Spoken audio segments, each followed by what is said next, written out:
What's up guys, welcome back to my channel. My name is Talia and today we are going to be talking about investing offshore.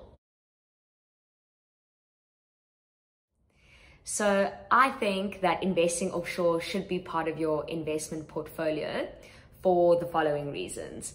So South Africa makes up 1% of the world market.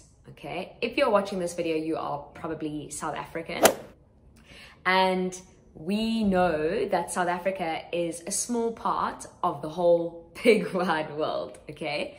So it makes up 1% of the world market. If we look at the companies that are listed on our Johannesburg Stock Exchange, there are about 442 companies that are listed. If we compare that to the London Stock Exchange, there are about 1,100 companies listed on that stock exchange.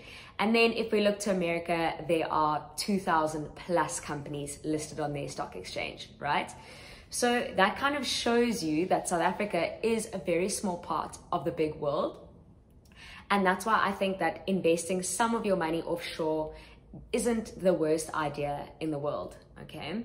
Now, obviously, you need to figure out how much of your money you want to invest offshore. If you live in South Africa, you probably want to keep some of your money in South Africa, right? But if you are living outside of South Africa or you are looking to live outside of South Africa one day, then it might be a good idea to start investing offshore, okay? So today I want to talk about 2 ways that you can invest offshore, specifically through unit trusts. So a unit trust is basically a collective investment scheme. So an easy way to think of it is it allows individual investors to pool their money together.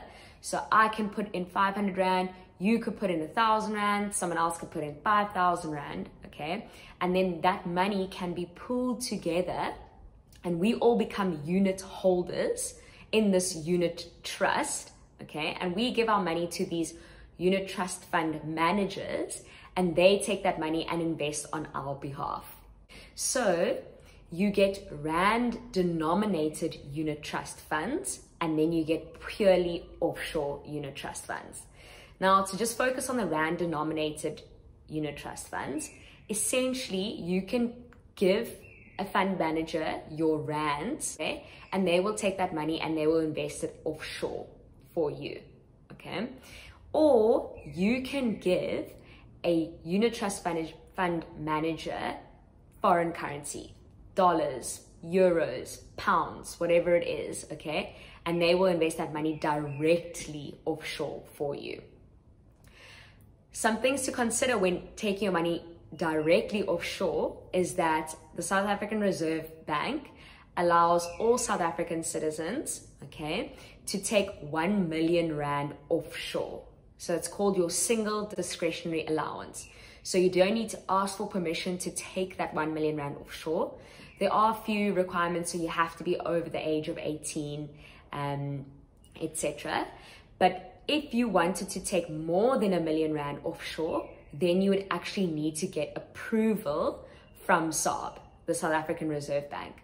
So any amounts greater than 1 million, you have to get approval, and you can take up to 11 million Rand offshore then, okay? Now, let's just take it back to South Africa.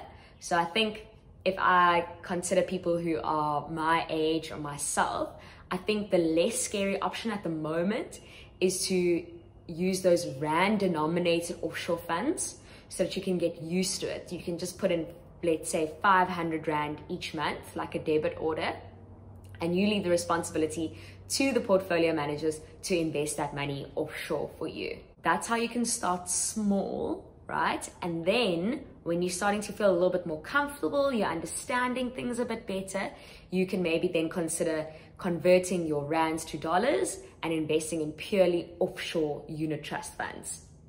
So where or what do these unit trust funds actually invest in offshore? So you get companies like BAT, you get companies like Apple, Facebook, Amazon, all those big crazy ones, you know, BMW, Mitsubishi, all those companies that you see and hear and watch on TV.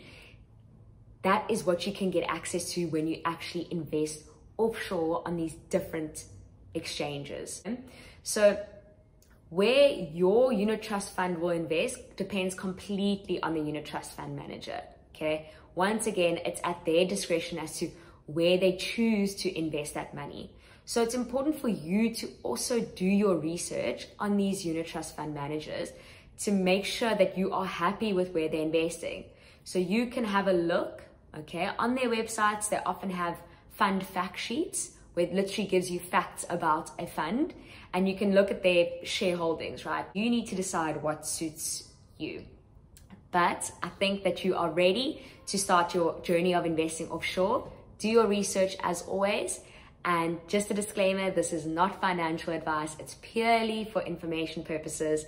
So do your research. But I will see you in my next video.